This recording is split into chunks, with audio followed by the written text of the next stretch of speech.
And welcome, Hoosier fans, to another fun and exciting, victorious episode of Doing the Work, the first show on the Back Home Network covering IU women's basketball.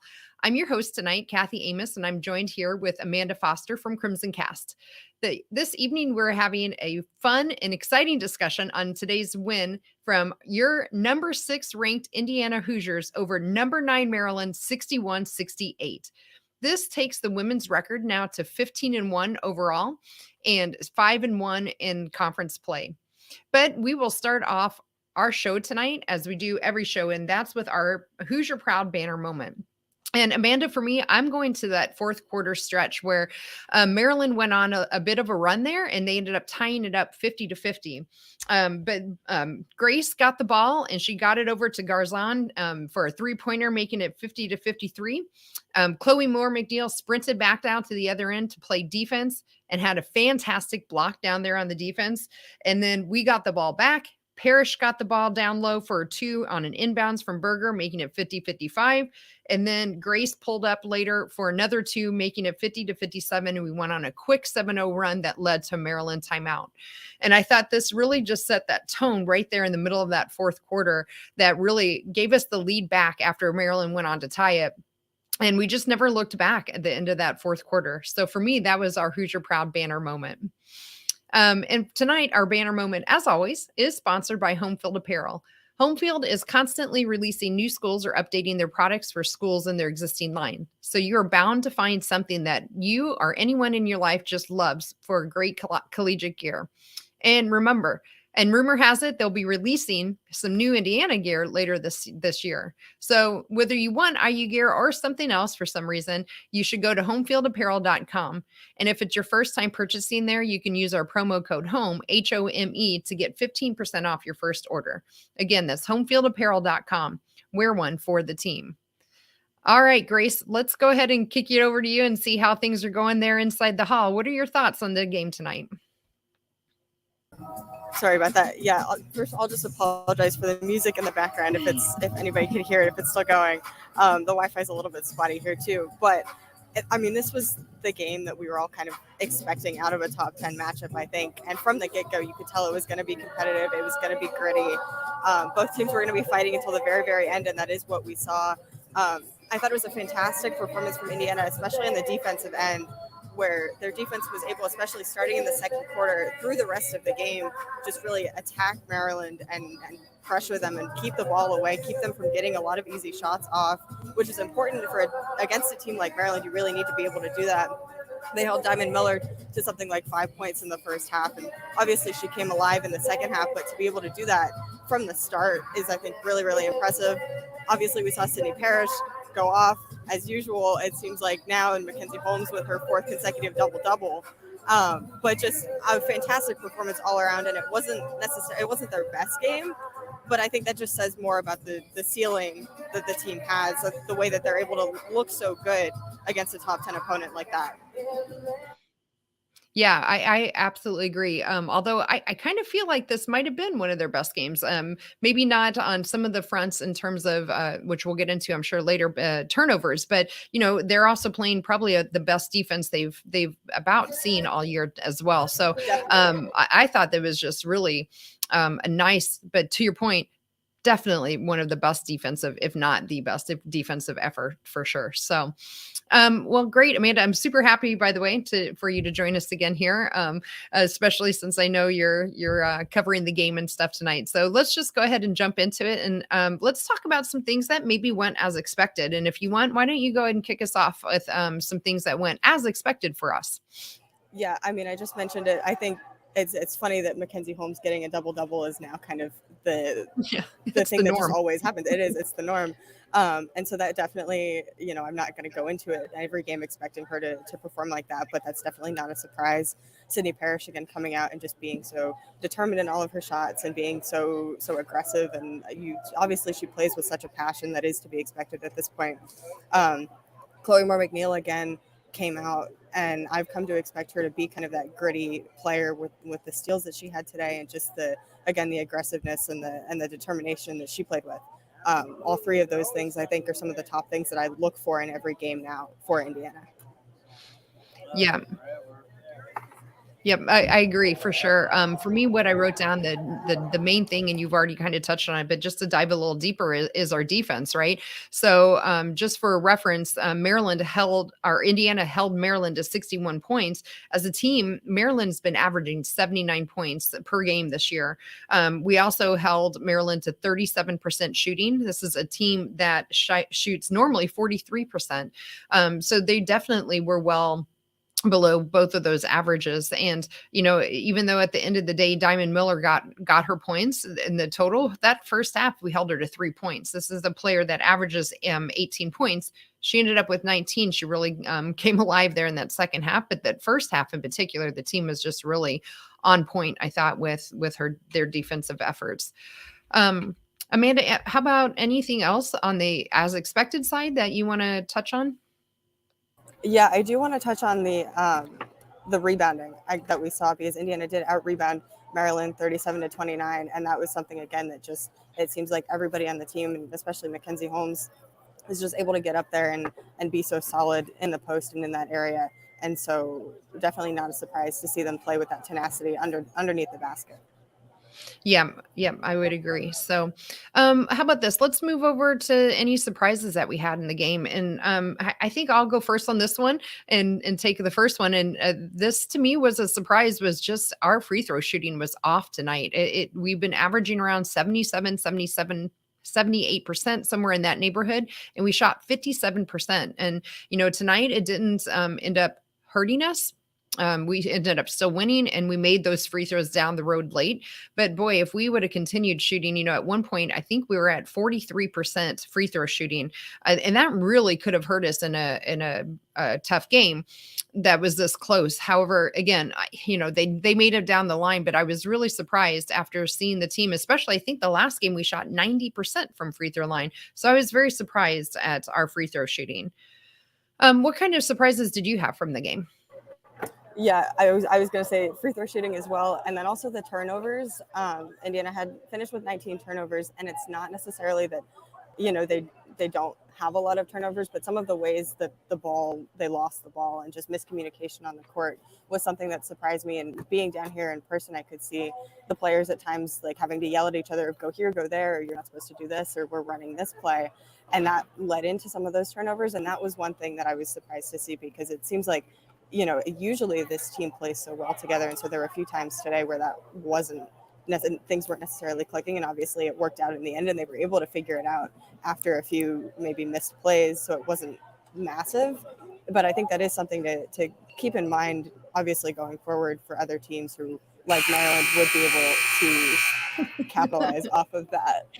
Don't worry, your time's not up. Keep talking. Yeah, I hope that. Yeah. So, you were talking about the rebounding. So yeah, we out rebounded Maryland 37-29. And I know we're not quite to the inside the number segment, but you know what? We can go wherever we want. So that's good. I do that as well. So other surprises were just the fouls. Like we ended up with Parrish fouled out. Grace Berger, who usually rarely gets called for fouls, she ended up with 4 fouls, and Garzon had 3 fouls. And I thought, and then even on the flip side of that, Maryland had 3 players with 4 fouls and 2 more with 3. And so, I think, we can talk about officiating or not. And, I really typically don't get into it. There's definitely some things that look ticky-tack, and things like when Chloe McNeil had her arm hurt, that I don't know how that wasn't a foul, but, you're going to have that from game to game. What I really was surprised at was how many fouls were actually called. And it really seemed to make the play choppy, I thought, in the third quarter in particular. It also attests to how physical both teams really were being with each other. And so, hopefully if we've had some folks that maybe are watching some women's basketball, maybe for the first time, it might open their eyes to the fact that, they're not just some little girls running around and just playing a little bit of basketball. These girls get out there and hustle, and they're physical, and they're really strong women. And so, but I didn't like all the fouls, whether they were good or not called. You can debate, but the fouling on our particular was just, again, a surprise, because normally we're pretty disciplined on the defensive end, and we don't have that. Yeah, I definitely agree. And you could definitely tell as the game went on, it got a lot more aggressive coming into that second half. And I think the reason that it felt a lot more choppy is because the first half there weren't as many foul calls, and then like Indiana very quickly had fouls called on them going into the third quarter, and so it definitely did mess up the flow of play at least a little bit. And we don't have to get into the officiating, but I could see the reaction on the bench in front of me, and that was enough. So yeah. Enough said, right? Like exactly. Terry Warren right in front of me, like jumping up and down after a call. I was like, okay, it's not just me, but yeah. Right. So something funny, speaking of officiating, I noticed on the TV, and I'd never noticed this before, but evidently on the side of the scorers are the officials. Yeah, the scorers table, they tape the name of the 3 officials. Yes.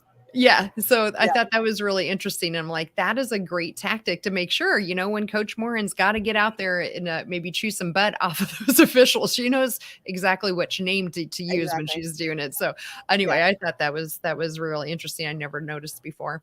Anything else high level about what you found interesting, either expected or surprises about the game that we haven't quite touched on yet?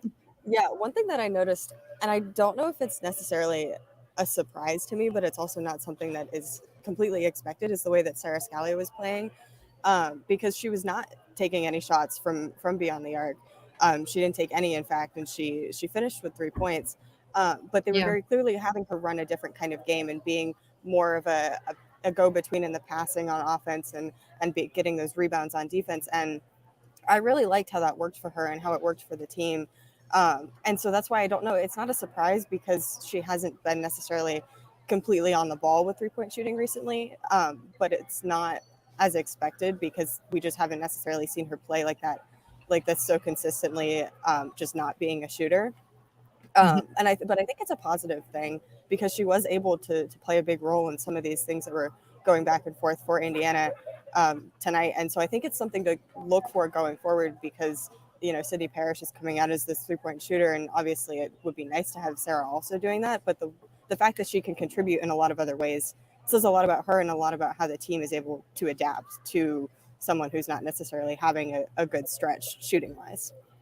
Amanda, that's really a fantastic point because, everybody saw Sarah Scalia coming in and, they're worried about her defense and, that's okay because all she was brought in to do was shoot the 3. She didn't take a single 3 tonight, to your point. But yet I didn't sit there and find myself going, well, what's wrong with Sarah? Where it felt like we had a few games ago, right? Like it kind of felt like what's going on with Sarah? Maybe she's settled into a new role, right?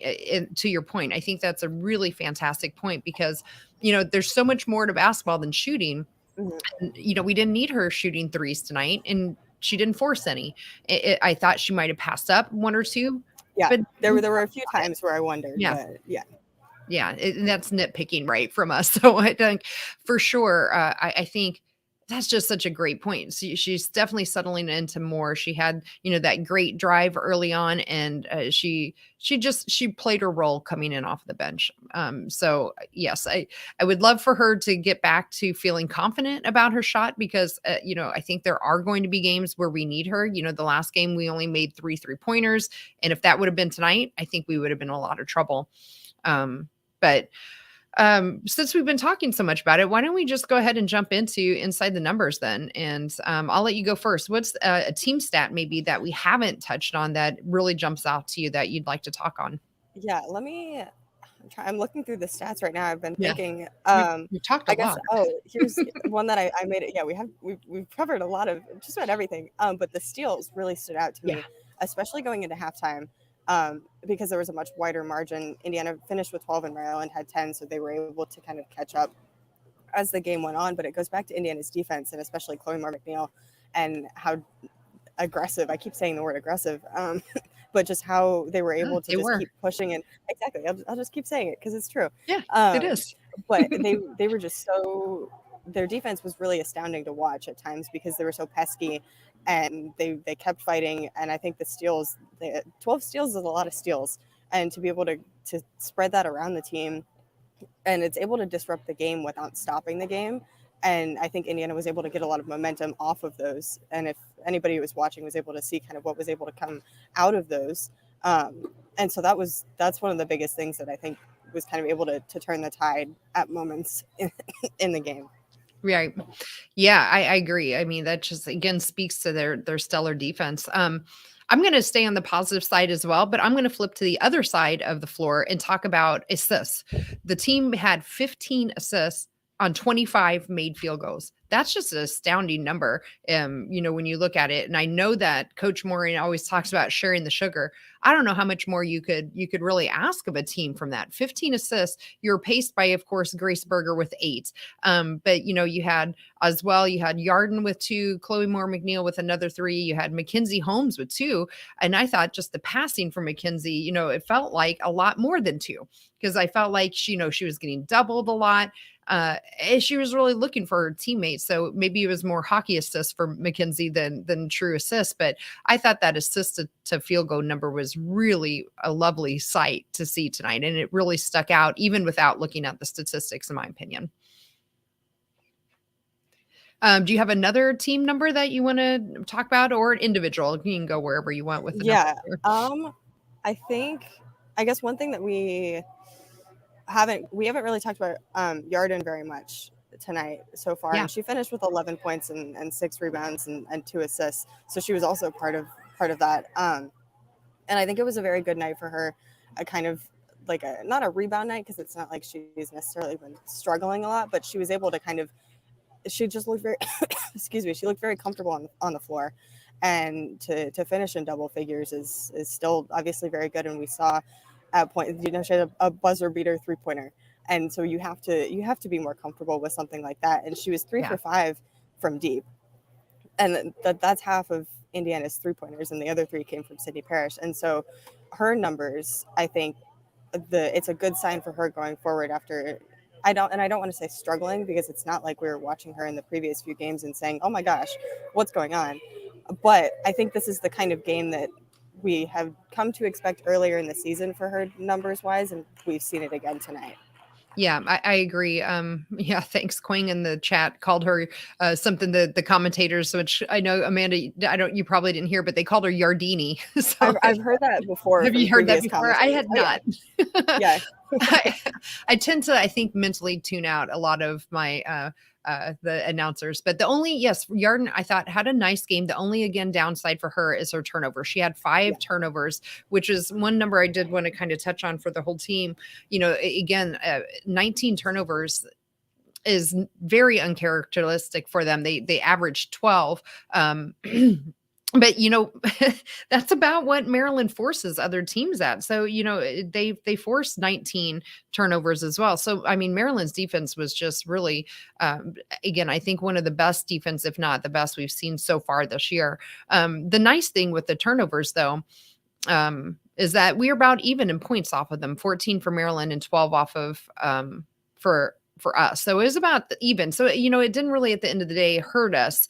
But 19 turnovers in a different game, it really could swing it a different way. One other one, just a quick one, is just points in the paint. We really dominated the paint today, and it was 32-18. And you would think that was all for Mackenzie Holmes normally, but it wasn't. Mackenzie ended up with 15. Which one of them was a free throw, but 18-32. And, it was really stuck out at halftime. There were 6-20 in the paint at halftime. So I thought we just had a great game plan to really drive the ball, get to the hoop, and get down low. And I thought they executed that very well. Points in the paint was something I also wanted to hit on really quickly, because it was definitely the margin was a big tone setter for everybody. Yeah, for sure. What other numbers would you like to talk about right now? Either team or individually? Anything else that we haven't touched that really? I feel like important? All of the things. I mean, you mentioned the points in the paint, and that's just about all of the things that I felt were most important to cover. Yeah, the numbers. Great. I will say the 7 points in the second quarter allowed to Maryland. That was the least amount of points that they've scored in a quarter the whole season. Nice. So. But going back to Indiana's offense or defense, excuse me. But other than that, I think that's about it. Sounds good. All right, let me play a little bit here from Bob Thompson, and we'll transition right into our team, our game awards.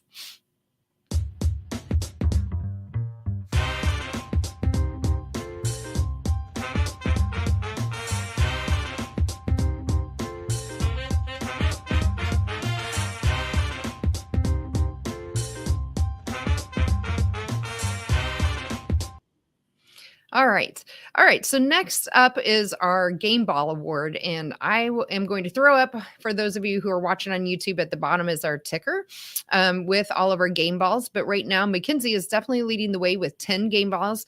Yarden and Sydney both have 2, and Grace have 1. So I'll let you go first. This might be quick. We might not. I'll see. But Amanda, who would you like to give your game ball to? I think, and I can't remember who I gave the game ball to when I was on last time, and it might be the same because I'm going to say Sydney Parrish. We talked about her 18 points, and yes, she did foul out, but I felt like that was just kind of a product of the game. And her 3-pointers just every time kind of blow me away because she's just so casual with them.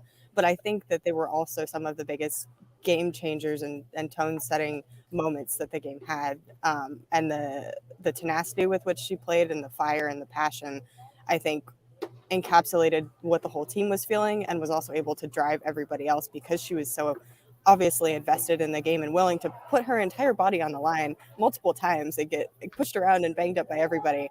And so that, I think, far and away, which is hard to say in a game like this, but she really stood out to me throughout the entire 40 minutes.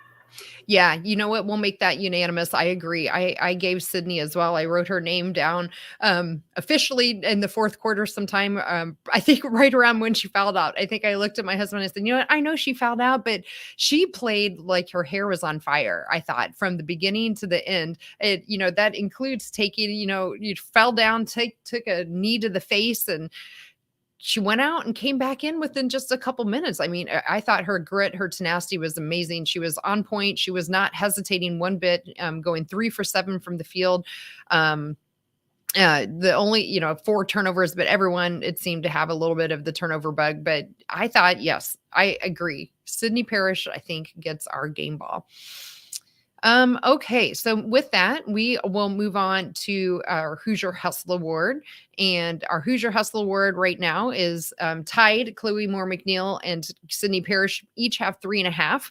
Lexi Bargesser has 2. Grace has 2.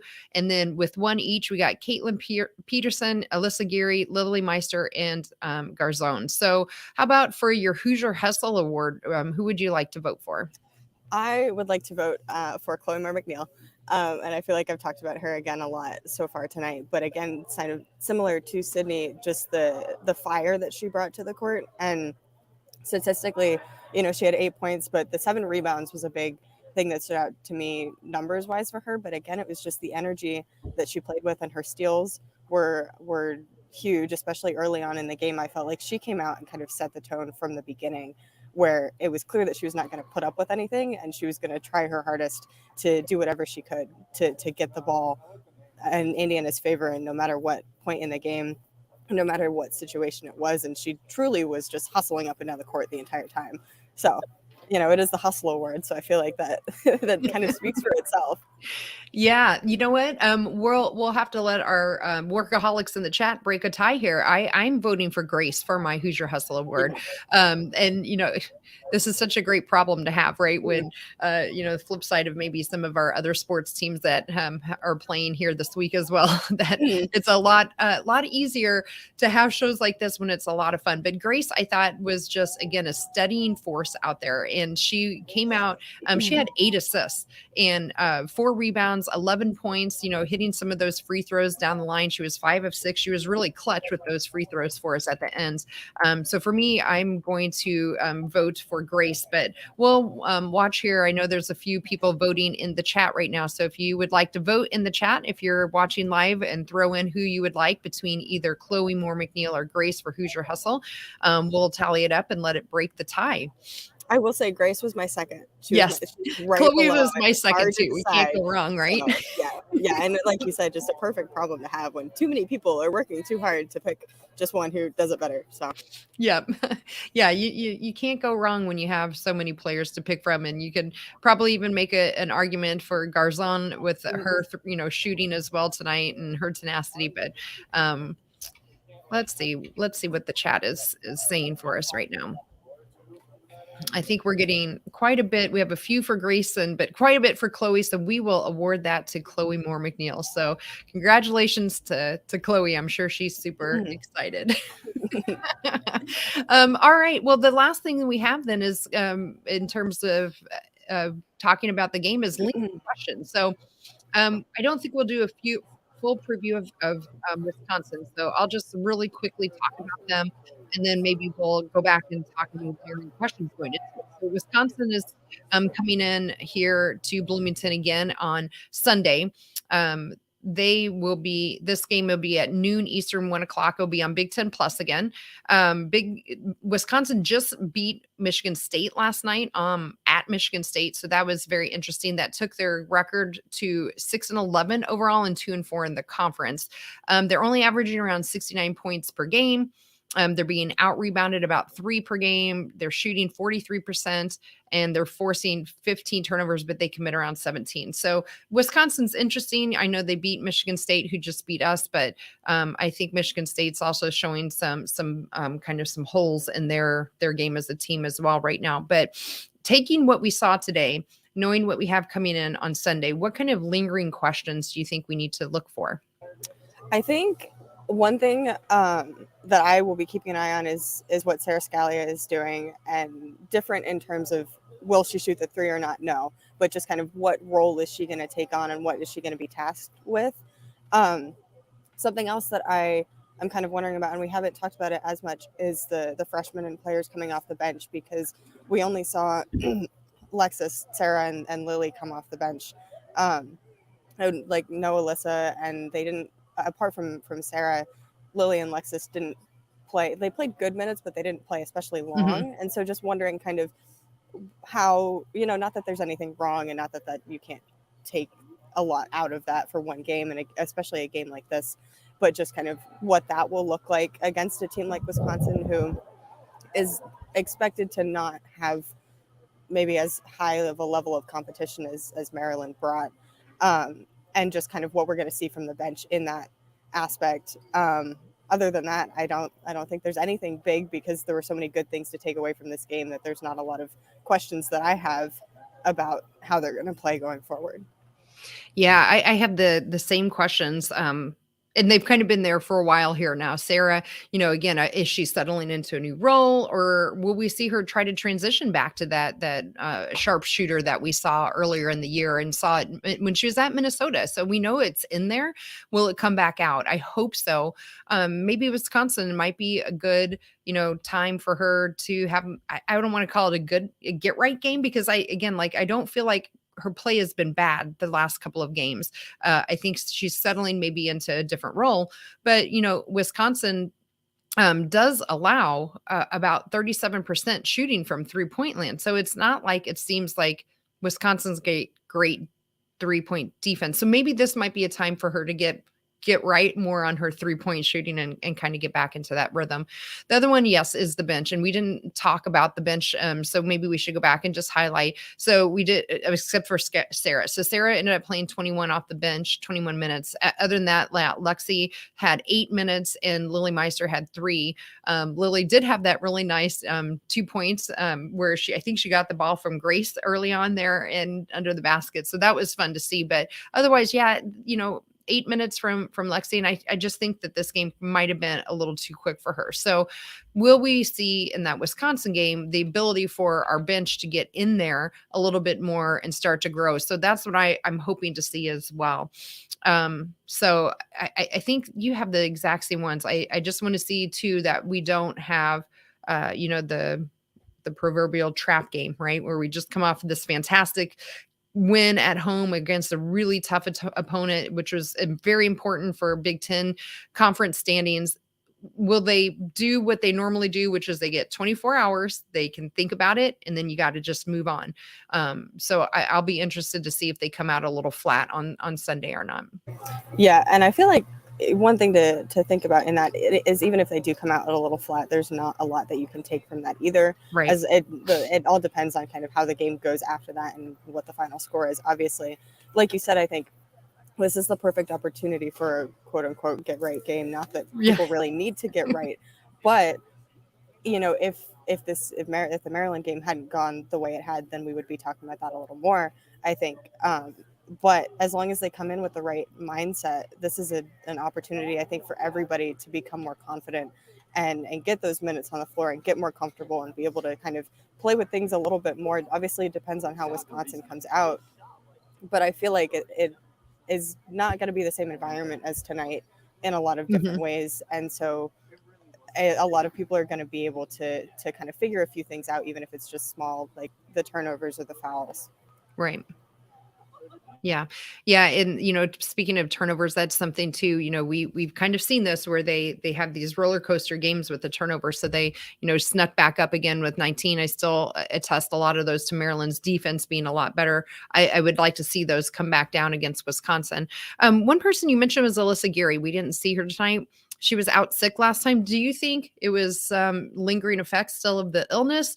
Or do you think this game was just maybe not at a pace where a coach was comfortable putting her in? Any thoughts on Alyssa Geary? That's a good question. I hadn't really thought about if it was if it was lingering effects or not. I feel like my first thought was no, because it seemed like everybody on the floor was in a groove, and not that Alyssa has, she's not able to fit into that.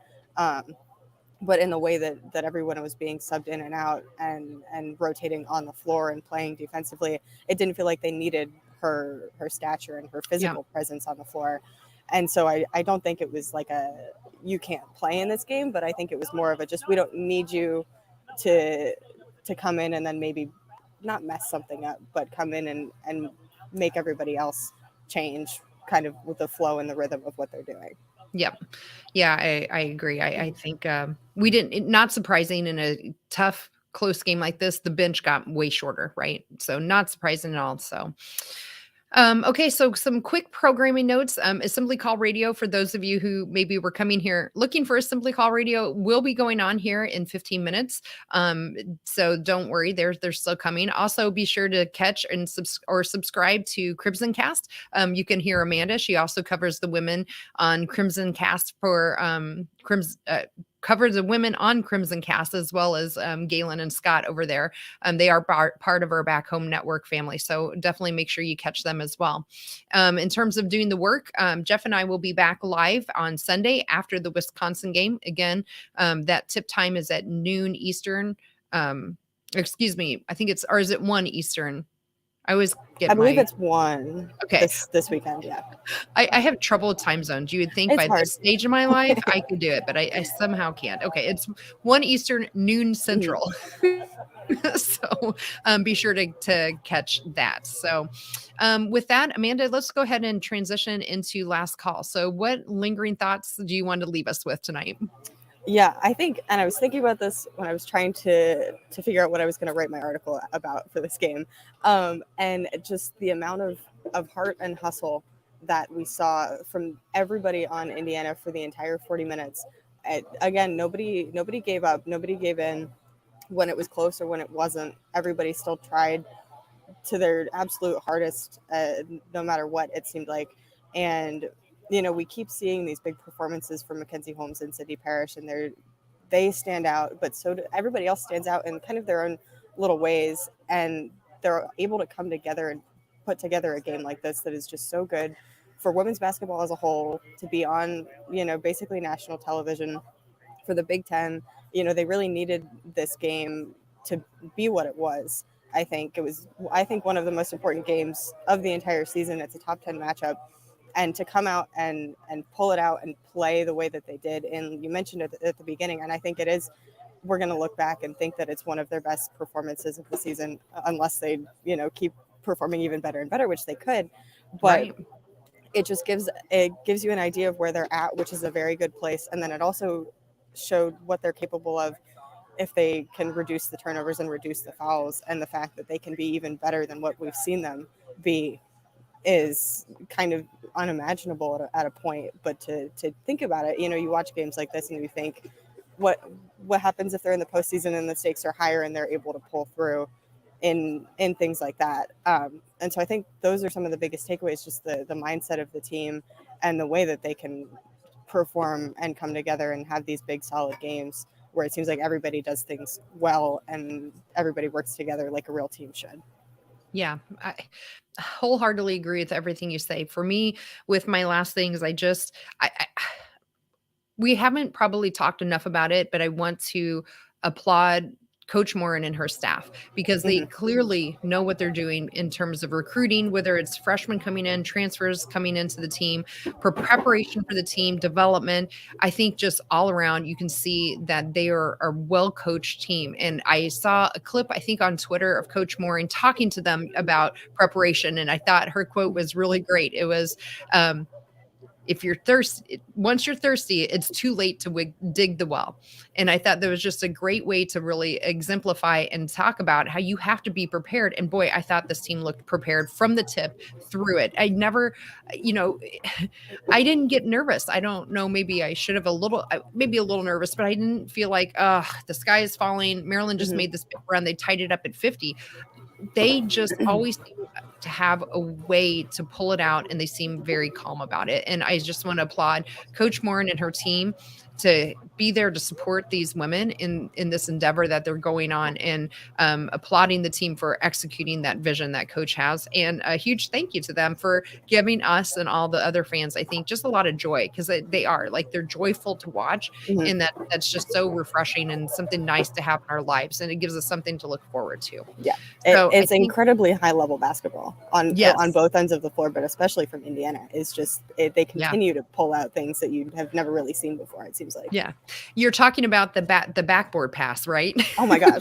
We didn't even talk about that. That was, I watched that and it's like, oh my gosh, what is going on? And exactly that.